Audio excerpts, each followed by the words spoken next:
अस्सलाम वालेकुम। आज इस लेक्चर सीरीज में आपको वेलकम कहते हैं। इस लेक्चर में हम क्या है बोज आइंस्टाइन डिस्ट्रीब्यूशन फंक्शन को देखेंगे, उसके फार्मूला को डिराइव करेंगे।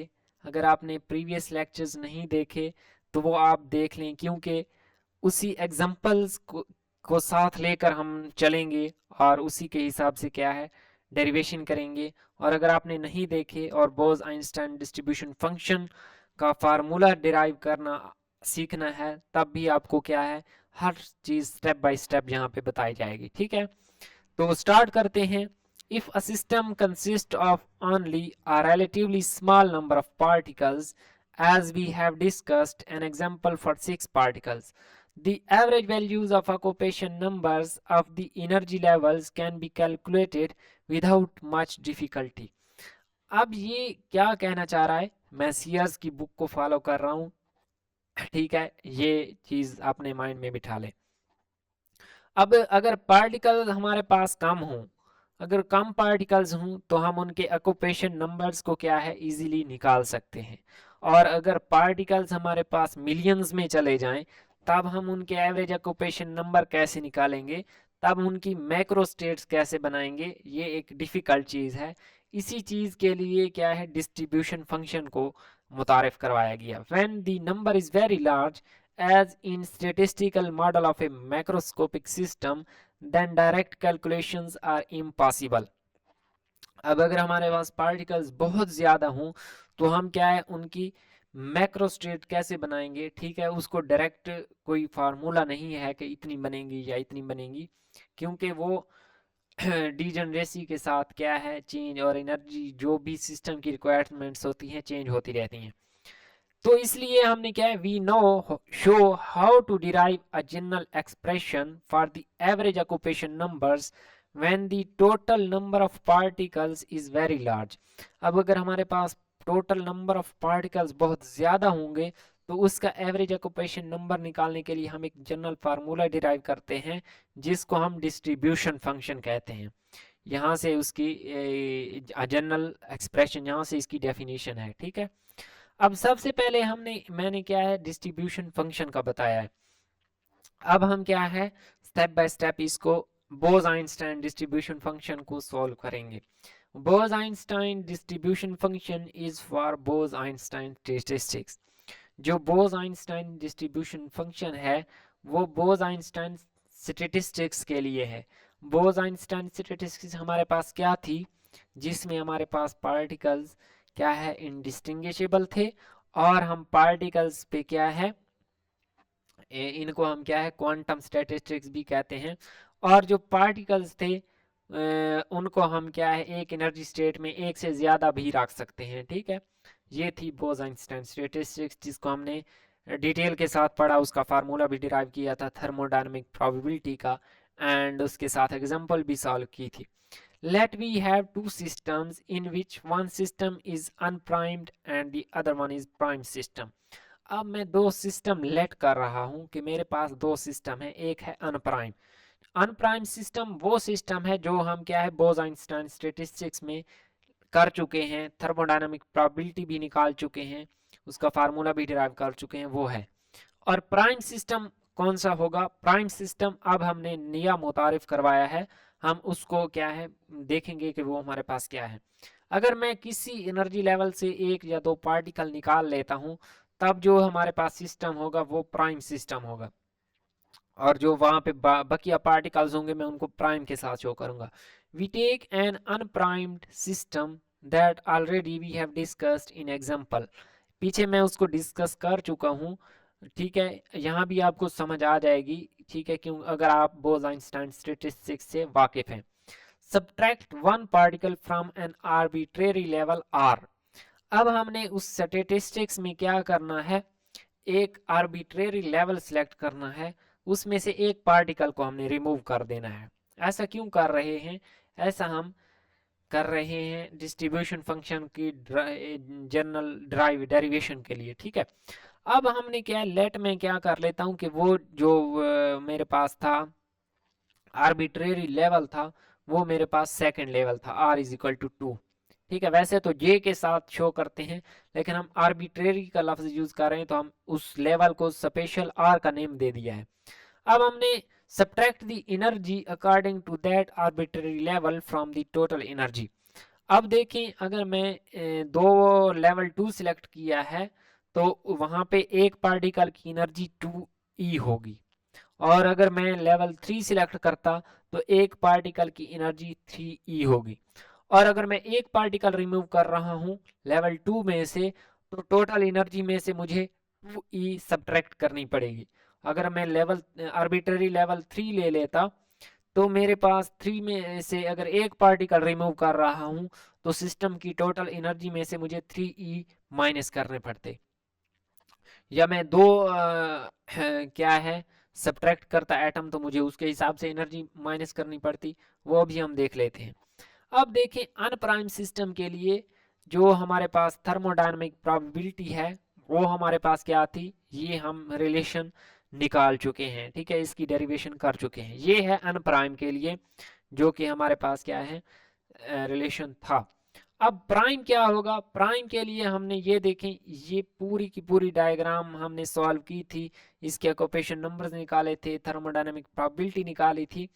अब यहाँ पे मैं इस डायग्राम को क्यों ले आया हूँ, सिर्फ समझाने के लिए कि लेवल 2 मैंने सिलेक्ट किया है आर्बिट्रेरी, इसमें से एक पार्टिकल मैंने ख़त्म कर देना है, ठीक है, एक यहाँ पे पड़ा है, एक यहाँ से ख़त्म होगा, तो इस मैक्रोस्टेट 3 पे 0 पार्टिकल्स रह जाएंगे, 6 में से एक ख़त्म होगा तो 6 पे भी, इस लेवल 2 की बात मैं कर रहा हूँ, ख़त्म हो जाएगा। अब 8 में 3 पार्टिकल हैं, एक ख़त्म होगा तो 2 बच जाएंगे, इन दो में से एक बच जाएगा और ये बिल्कुल ख़त्म हो जाएगा।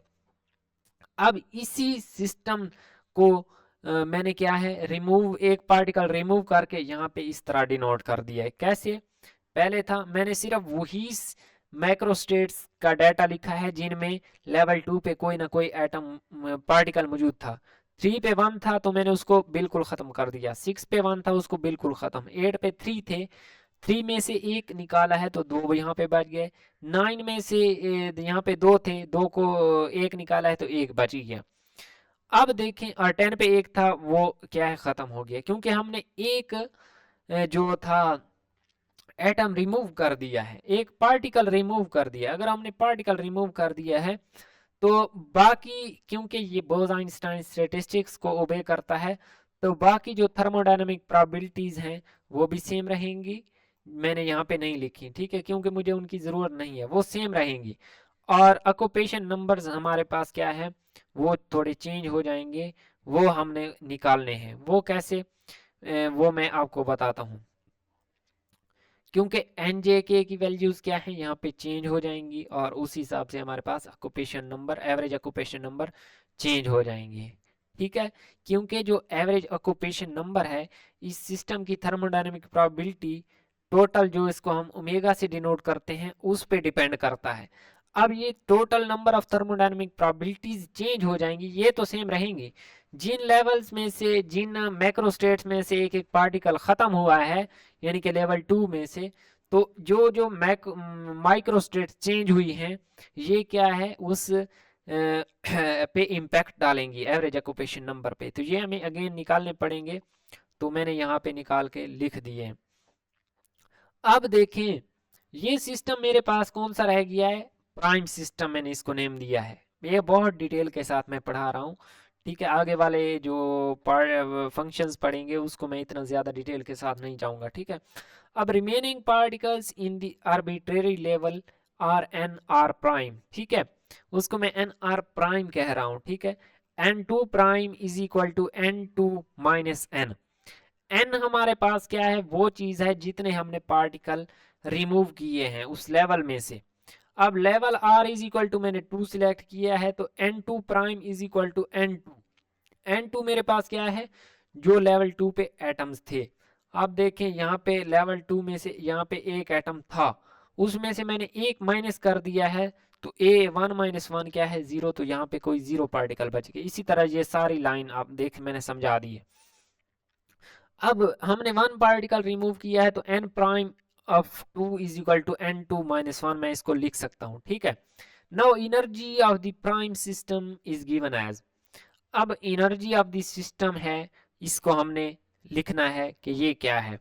अब u प्राइम, जो प्राइम सिस्टम की एनर्जी है उसको हम u प्राइम के साथ डिनोट करेंगे। पहले सिस्टम की एनर्जी थी u, टोटल एनर्जी, उसमें से माइनस करेंगे, minus n e r. E r यहाँ पे शो करता है उस आर्बिट्रेरी लेवल, आर क्या शो करता है, आर्बिट्रेरी लेवल को, और एन शो करता है कितने नंबर ऑफ पार्टिकल्स हमने रिमूव किए हैं। अब अगर आर मैंने 2 ले लिया है तो यहाँ ये क्या आ जाएगा, E2 आ जाएगा, और पार्टिकल कितना रिमूव किया है, n इज इक्वल टू 1, तो u prime is equal to u minus E2, ये आ जाएगा मेरे पास। ठीक है, अब E2 हमें पता है कि वो 2e के इक्वल है, ये हमने पीछे जो एग्जांपल लेकर चल रहे हैं मैं उसी की बात कर रहा हूँ, आपने नहीं देखी तो आप देख लें। ठीक है, अब एनर्जी ऑफ दिस सिस्टम क्या बच जाएगी, 4e। ठीक है, 4e बच जाएगी। अब यहाँ पे 4e बच जाएगी, देखें मैंने कितनी एनर्जी लेवल शो किए हुए हैं, 4e। इसकी रीज़न क्या है, क्योंकि मेरे पास जो एनर्जी बाकी सिस्टम इसकी बची है प्राइम की वो 4e है, तो मैंने इसलिए ये डिनोट किया है। ठीक है, आप लोग को अब ये बात समझ आ गई होगी। This thing is already shown in graph above, ये चीज ग्राफ में मैंने अगेन भी दिखा दी है। ठीक है, thermodynamic probability for the prime system for earth is given as, अब जो अर्थ लेवल की थर्मोडायनामिक प्रोबेबिलिटी है मैं उसको ओमेगा प्राइम आर के से डिनोट कर रहा हूं। ठीक है, आर के से मैंने डिनोट कर दिया। इसमें सिंपली क्या चीज, बाकी सारा रिलेशन सेम है, जहां पे एन था एन की जगह एन प्राइम डिनोट कर दिया। ठीक है, बाकी इसमें कोई चेंजिंग नहीं आई। ठीक है, एन प्राइम। अब देखें हमारे पास दो थर्मोडायनेमिक प्रोबेबिलिटी के फार्मूलाज आ चुके हैं, एक है अनप्राइम के लिए और एक है प्राइम के लिए। अब इक्वेशन 1 मैंने क्या है अनप्राइम के लिए लिखी थी और इक्वेशन 2 क्या है प्राइम के लिए। फॉर द स्क्रिप्ट आर के note that the level r has been chosen in the prime system for which one particle has been removed. अब जरूरी नहीं है कि आप जो ये लेवल आर्बिट्रेरी है आप चूज करें, आप 4 चूज कर लें, आप 5 चूज कर लें, आप जो चूज करना चाहें आप कर सकते हैं, इस पे कोई पाबंदी नहीं है लेवल चूज करने पे, लेकिन जो एंड रिजल्ट है वो सेम ही आएगा। अब जो पार्टिकल्स थे वो मैंने एग्जांपल के साथ ये 4 ही निकाला है, वैसे उसको इन जनरल हम इस तरह शो करेंगे। ठीक है, इन जनरल इसको इस तरह, और इन जनरल इसको करेंगे एन आर प्राइम या n prime is equal to n minus n. ठीक है, इस तरह शो करेंगे। अब देखें मैंने क्या किया, इक्वेशन 2 को इक्वेशन 1 पे डिवाइड कर दिया, यानी ओमेगा प्राइम को ओमेगा के साथ क्या है डिवाइड कर दिया। इसी तरह जो इसकी साथ वाली वैल्यूज हैं ये भी डिवाइड होंगी। अब डिवाइड वाली टर्म क्या है, उस वो भी कसर में है, तो उसको मैं क्या है मल्टीप्लाई में लिखूंगा, तो इसका रेसिप्रोकल लेकर इसके साथ मल्टीप्लाई कर सकता हूं। अब अगर मैं इसका रेसिप्रोकल लेकर इसको कर सकता हूं मल्टीप्लाई, तो मेरे पास क्या है जो कुछ टर्म सेम आ रही हैं, ये देखें ये टर्म सेम आ रही है, तो मैं इसको कैंसल आउट कर देता हूँ। अब बाकी चीज़ें जो एज इट इज़ यहाँ पे मौजूद है मैंने इसी तरह लिखनी, और जो ये सिंबल है ये क्या शो करता है कि ये जो अंदर टर्म्स हैं इनको आपस में मल्टीप्लाई करते जाना है, हर मैक्रो स्टेट हर लेवल के लिए मल्टीप्लाई करते जाना है और लास्ट पे उनकी माइक्रो स्टेट्स निकालनी है। ठीक है, अब ये क्या है, ये इस चीज को मल्टीप्लिकेशन को शो करता है, बहुत बार मैं इसका बता चुका हूँ। अब मेरे पास सिचुएशन कुछ इस तरह रह जाती है, अब in all levels except earth level N जे के prime is equal to N J K. अब मैं ये बात समझनी है कि अगर जो अर्थ लेवल है उसमें, जो अर्थ लेवल है, मैं यहाँ पे एक मिनट, जो मेरे पास अर्थ लेवल है, ठीक है, एन जे के prime is equal to N J k, अर्थ के अलावा जितने भी लेवल हैं वहां पे जो प्राइम सिस्टम है और अन प्राइम उसके पार्टिकल सेम है। वो कैसे, वो मैं आपको यहाँ पे दिखा देता हूँ। देखें इस लेवल 2 में यहाँ पे कोई चीज मौजूद नहीं है। ठीक है, कोई चीज यहाँ पे मौजूद नहीं है, कोई पार्टिकल लेवल 2 पे मौजूद नहीं था। ठीक है, नहीं था, तो जो इसकी प्राइम सिस्टम है उसमें भी सेम वही चीज आएगी कि उसे एक लेवल 6 पे एक पार्टिकल, लेकिन वो एनर्जी की वजह से हमने खत्म कर दिया है, और 5 पार्टिकल्स जहां पे होने थे। तो पार्टिकल्स क्या है, जहां पे अगर लेवल 2 पे कहीं पे पार्टिकल नहीं है तो इस लेवल 2 के अलावा जहां जितने भी लेवल हैं, ठीक है, वो n लेवल हूँ, तो वहां पे एन जे के प्राइम और एन जे के इक्वल ही होंगे। ठीक है, अब देखें मेरे पास कौन सा सिस्टम है, ये मैक्रोस्टेट 6 को देख लें। अब 6 पे देखें, जीरो लेवल पे मेरे पास 3 पार्टिकल हैं, और इधर भी मेरे पास क्या है, 6 पे देख लेते हैं, जीरो लेवल पे 3 पार्टिकल्स हैं। यानी अर्थ लेवल के अलावा बाकी हर लेवल पे पार्टिकल सेम है। ये बात अब समझ आ गई है। So all the terms in numerator and denominator cancel out. तो इससे क्या होगा कि जो टर्म्स हैं न्यूमरेटर और डिनोमिनेटर में, वो आपस में कैंसिल हो जाएंगी। अब हमारे पास क्या है, लेवल कौन सा, सिर्फ आर बचा है। अब अगर लेवल सिर्फ आर बचेगा तो हमें क्या है, ये सिंबल उड़ा देना चाहिए। ठीक है, ये सिंबल उड़ जाएगा, क्योंकि ये हम तब यूज करते हैं जब हमारे पास एक से ज्यादा लेवल्स हों। तो मैंने क्या है, so only one level remains j is equal to r and we remove the capital pi symbol because now we are dealing with single energy level, so we can write। अब मैंने उसकी reason भी बता दी है कि मैंने ये remove क्यों किया है। अब वो सिंबल रिमूव हो गया, बाकी चीजें मैंने एज इट इज लिख दी हैं।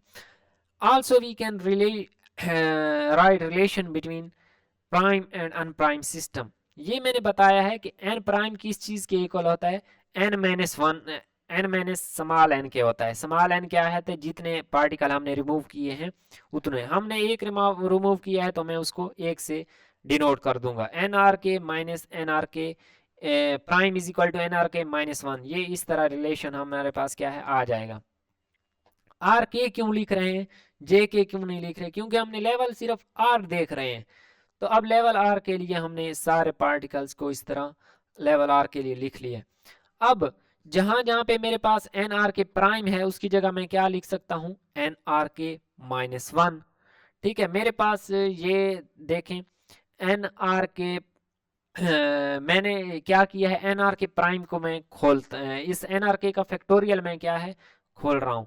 फैक्टोरियल में कैसे करते हैं, पहले 3 का फैक्टोरियल 3 इंटू 3 - 1 इंटू इस तरह 3 - 2 ऐसे करते हैं। ठीक है, तो एन आर के का फैक्टोरियल एन आर के into N r k minus one का फैक्टोरियल। अब n r k minus one किस चीज़ के इक्वल है, एन आर के प्राइम के इक्वल है, तो ये एन आर के प्राइम का फैक्टोरियल बन जाएगा। तो ये एन आर के प्राइम का फैक्टोरियल है और इधर भी मौजूद है, तो मैं इनको आपस में कैंसल कर सकता हूँ। एक ये बात सिंपल सी, ठीक है, ये बात उम्मीद है आप लोग को समझ में आ गई होगी। अब दूसरी बात है, इस चीज को देखें। अब इस चीज को देखें तो ये भी है जी r plus n r k minus one, इसकी नेक्स्ट टर्म क्या आएगी, जी r plus n r k minus two का फैक्टोरियल। तो ये मैंने क्या है लिख दी है। अब जो एन आर के प्राइम था इसकी वैल्यू है n r k minus one, तो जी आर के plus n r k minus one, और एक माइनस वन पहले से मौजूद हो तो ये माइनस टू बन जाएगा उसका फैक्टोरियल। और ये दो टर्म्स अगेन आपस में सेम हो रही हैं, तो मैंने इनको आपस में कैंसिल कर दिया है और मेरे पास रिलेशन कुछ इस तरह का आ रहा है। ये ऊपर मैंने बता दिया है कि ये मैंने क्या है, इनको ख़त्म कर दिया है। मैंने यहाँ पे इस चीज़ को अगेन इस स्टेप में रिप्लेस किया है और नेक्स्ट स्टेप में ख़त्म कर दिया। ठीक है, अब ओमेगा प्राइम ओवर ओमेगा का रिजल्ट हमारे पास कुछ इस तरह आ रहा है। बाय क्रॉस मल्टीप्लीकेशन, इस चीज़ को इसके साथ मल्टीप्लाई कर दें और इसको इसके साथ, तो हम क्या है ये लिख सकते हैं, n r k omega k is equal to g r plus n r k prime into omega k prime. अब इसको देख लिया, इस ओमेगा प्राइम को अंदर अलग अलग मल्टीप्लाई कर दिया। अब देखें ये हमारे पास, हम किस चीज़ को फाइंड करना चाह रहे हैं, हम ऑक्यूपेशन नंबर के लिए एक जनरल एक्सप्रेशन डिराइव करना चाह रहे हैं। और जो मेरे पास होता है ऑक्यूपेशन नंबर होता है वो क्या है, एडिटिव इन नेचर है। तो हम क्या है, ऑल केस पे जितनी भी मैक्रो स्टेट्स हैं उन पे क्या है समेशन लगा देंगे। समेशन लगा दी, सिंपल सा स्टेप है। अब एवरेज ऑक्यूपेशन नंबर फाइंड करने का फार्मूला हमें पता है कि वो क्या है, while as we know that the relation for occupation number। अब वो तो एन जे के यहाँ पे था, जे के की जगह मैंने क्या है सिंपली आर लिख दिया, क्योंकि हम लेवल आर को डील कर रहे हैं। तो ये फार्मूला भी हम पीछे क्या है डिराइव कर चुके हैं। अब इस फार्मूला को मैं थोड़ा सा क्या है चेंज कर रहा हूं। कैसे, इस ओमेगा को मैं दूसरी साइड पे मल्टीप्लाई कर देता हूं, तो ये क्या बन जाएगा, समेशन के एन आर के इंटू ओमेगा के। अब देखें इस रिलेशन में कहीं पे ये मौजूद है एन आर के ओमेगा के। ये देखें ये वाली टर्म ये सेम किस चीज के बन रही है, n r bar into omega. तो मैं उसको अभी उसके साथ क्या है रिप्लेस कर देता हूँ। और भी कोई चीज क्या है रिप्लेस हो रही है, जी जरूर हो रही है। अब देखें कि omega prime of r k is equal to omega r prime, ये आपस में इक्वल हैं, ठीक है। ये कैसे इक्वल हैं, अब इसी रिलेशन को देखें। अगर मैं एन आर की जगह क्या है इसी में क्या है प्राइम ले लें, ठीक है, इसको भी प्राइम कर लें फॉर एग्जांपल, और इसको भी प्राइम, या यहाँ पे प्राइम कर लें, ठीक है, नो मैटर। अब आप ले लें ये भी तो प्राइम में आएगी ना, ठीक है। अब n r is equal to 1 है फॉर एग्जांपल, अगर एन आर 1 है तो यहाँ से summation over omega k prime is equal to किस चीज के आएगी, इस ओमेगा प्राइम के इक्वल आएगी, ठीक है। ये होता है total number of micro states, ठीक है, थर्मोडायनेमिक प्रोबेबिलिटी भी कहते हैं। तो ये इस तरह आपस में इक्वल आए हैं, ठीक हो गया। अब थर्ड चीज है कि अगर मैं ये एन आर के ये क्या है मौजूद हो टर्म में, तो हम इसको इस तरह लिखेंगे, ठीक है, सिंपल सा स्टेप है। इसी चीज को हमने n r bar into omega bar यहाँ पे लिख दिया। अब देखें ये तीनों चीजें जो मैं यहाँ पे ये दो इक्वेशन में लेफ्ट साइड पे और एक में राइट साइड पे है, ये इस इक्वेशन में एग्जैक्टली फिट आती हैं। तो मैं इस इक्वेशन में ये चीजें पुट कर देता हूँ, ठीक है, मैंने पुट कर दी। तो ये इक्वेशन कुछ इस तरह बन गई। अब ओमेगा आर प्राइम दोनों साइड पे कॉमन आ रहा है, तो मैं इसको एक ही साइड पे दो टर्म्स में है तो मैं इसको कॉमन ले लेता हूँ, कॉमन ले लिया, ठीक है जी, ले लिया।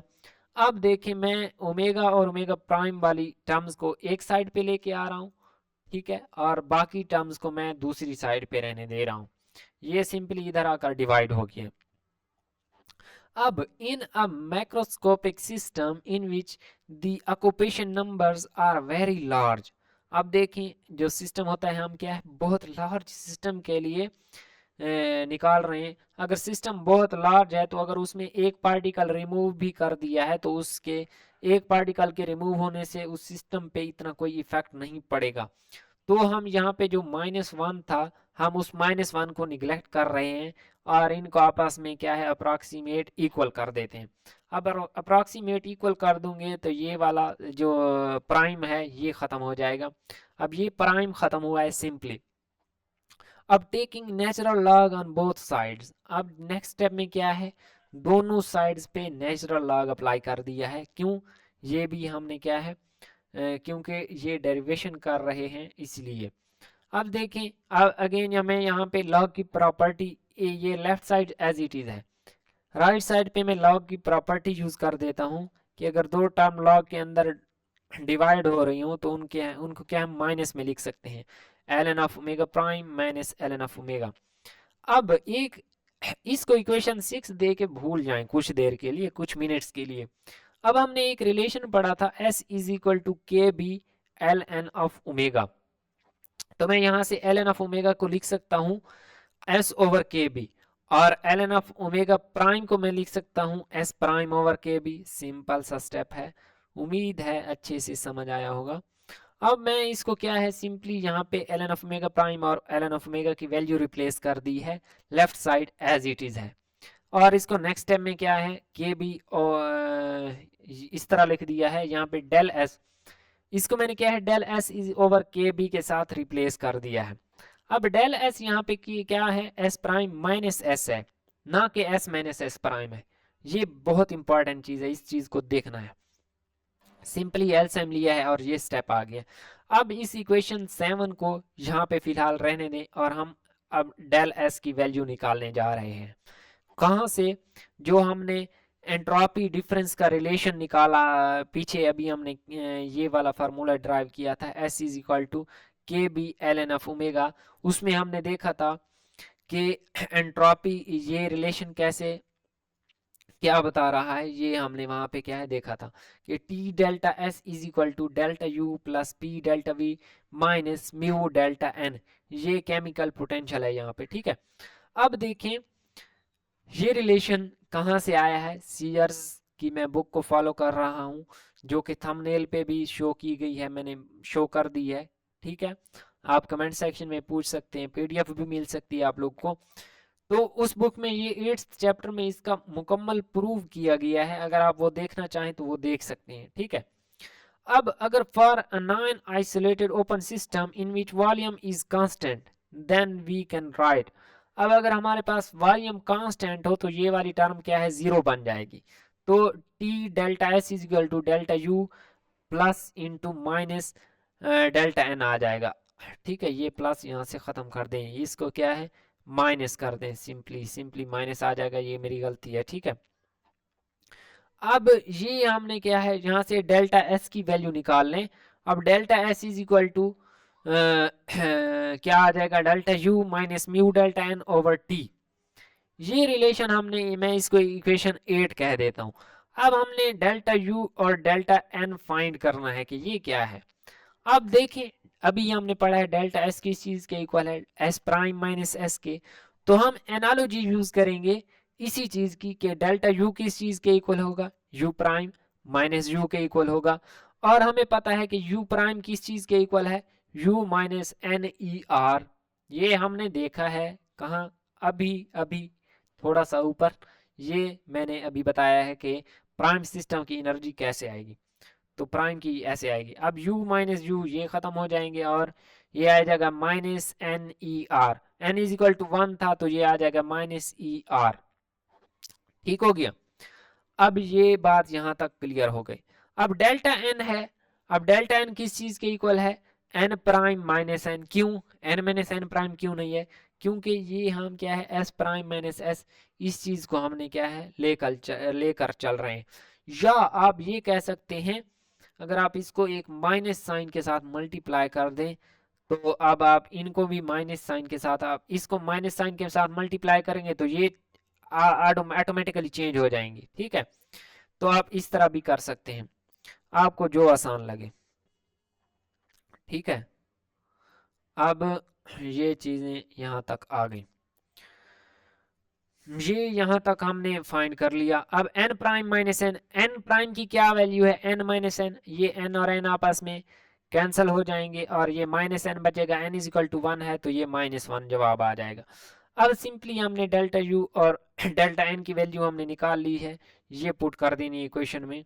ये वाले प्लस को भाई ख़त्म कर दें, उड़ा दें, यहाँ से भी ख़त्म कर दें, उड़ा दें। तो ये बन जाएगा म्यू, क्योंकि ये माइनस माइनस ये प्लस हो जाएगा, म्यू और ये माइनस के साथ है तो मैं इसको mu minus E R over T लिख सकता हूँ। डेल्टा एस की वैल्यू हमने निकाल ली। अब इक्वेशन 7 हमारे पास क्या है, ये है डेल्टा एस। अब डेल्टा एस की वैल्यू हमने ये निकाल ली। अब डेल्टा एस की ये वैल्यू यहाँ पे इक्वेशन 7 में पुट कर देंगे तो सिंपली ये रिलेशन बन जाएगा, l n f n bar is over g r plus n r bar is equal to mu minus, ये सेम हमने क्या है कि टी नीचे आकर मल्टीप्लाई हो जाएगा। अब देखें, इसको मैं थोड़ा सा क्या है आर्बिट्रेरी लेवल जो था आर था, क्योंकि वो भी तो एक लेवल है और जे भी एक लेवल होता है, तो हम इसको एक लेवल जे के साथ डिनोट कर देते हैं कि ये जे लेवल कोई भी हो सकता है। हमने तो 2 सिलेक्ट किया था, ये जे लेवल कोई भी हो सकता है, 2 भी हो सकता है, 3 भी हो सकता है, 5 भी हो सकता है, तो हम उसको क्या है जे के साथ रिप्लेस कर देते हैं। सिंपल ये स्टेप हुआ। अब मैं क्या हूँ एंटी लॉग बोथ साइड पे लेंगे, एंटी लॉग लेंगे तो ये सेम एज इट इज आ जाएगा और ये दूसरी साइड पे एक्सपोनेंशियल बन जाएगा। ठीक है, तो क्योंकि नेचुरल लॉग है तो इसके लिए हम अगर सिंपल लॉग होता तो ये 10 की पावर में लिख लेते, और नेचुरल लॉग है तो नेचुरल लॉग के लिए एक्सपोनेंशियल फॉर्म में लिखते हैं। तो ये टर्म एक्सपोनेंशियल में आ गई। अब नेक्स्ट स्टेप में क्या करता हूँ, इन दोनों का रेसिप्रोकल ले लेता हूँ। इसका रेसिप्रोकल आ जाएगा, ये वाली टर्म ऊपर आ जाएगी और बार वाली टर्म नीचे चली जाएगी, और इधर ये 1 ओवर मैं इनको इस तरह लिख सकता हूँ। ठीक हो गया। अब देखें, ये जी जे और एन जे मैं दोनों पे अलहदा अलहदा डिवाइड कर देता हूँ, तो n j bar over N j बार 1 बन जाएगा। और इस चीज को मैंने इज इक्वल टू लिखा है। अब देखें 1 ओवर ई की पावर एक्स इक्वल है किस चीज के, इज इक्वल टू ई की पावर माइनस एक्स के इक्वल है या नहीं है। क्यों, क्योंकि जब ये ऊपर आएगा तो इसकी पावर माइनस बन जाएगी। ठीक हो गया। अब इसकी पावर माइनस बन जाएगी। तो सेम यही स्टेप मैंने यहाँ पे किया है। इस एक्सपोनेंशियल ये 1 के क्या है डिवाइड हो रही थी, तो मैंने इसको क्या है इस तरह लिख दिया है। और इसके साथ एक इसकी पावर में माइनस हुआ है, तो माइनस को मैंने अंदर क्या है न्यूट्रल न्यूट्रल नहीं किया, उसको अंदर मल्टीप्लाई कर दिया है। तो म्यू माइनस ई जे की जगह ई जे माइनस म्यू आ गया है, क्योंकि माइनस मैंने मल्टीप्लाई कर दिया। अब ये माइनस मैंने मल्टीप्लाई कर दिया। अब ये यहाँ पे क्या है 1 इस साइड पे प्लस हो रहा है, दूसरी साइड पे क्या है नेगेटिव आ जाएगा। अब नेगेटिव आ जाएगा और इसका टेकिंग रेसिप्रोकल। अब अगेन दोनों साइड पे हम रेसिप्रोकल ले लें, तो n j bar over g j is equal to 1 over exponential e j minus mu over k b t minus 1। ये क्या है इस 1 के रेसिप्रोकल में इस तरह आ जाएगी। और सेम यही तो एक्सप्रेशन हमें चाहिए था, यही तो एक्सप्रेशन हमने निकालना था, ये हमने निकाल लिया। ये हमारे पास है Bose Einstein distribution function. It expresses the average occupation number per state in any level J in terms of energy EJ of the state, chemical potential and the universal constant KB and temperature T। अब ये chemical potential से आप में भी वाकिफ ना हूँ, तो ये अब आगे हम क्या है इसके जब प्रॉब्लम्स को सॉल्व करेंगे तो इस चीज़ की आप लोगों को बिल्कुल सही कंसेप्ट सारे क्लियर हो जाएंगे कि हमें सिस्टम की रिक्वायरमेंट के मुताबिक कौन कौन सी चीज़ दी हुई है, कौन सी चीज़ नहीं दी हुई, और वहाँ से हम एवरेज ऑक्यूपेशन नंबर क्या है, चाहे जितने ज़्यादा पार्टिकल्स हों हमें उनसे कोई मतलब नहीं है, हम ये निकाल सकते हैं उसका एवरेज ऑक्यूपेशन नंबर। तो ये था हमारे पास बोस-आइंस्टाइन डिस्ट्रीब्यूशन फंक्शन। अगर किसी भी पॉइंट की आप लोगों को समझ नहीं आई तो कमेंट सेक्शन में पूछ सकते हैं। मिलते हैं नेक्स्ट वीडियो में। अल्लाह हाफिज़।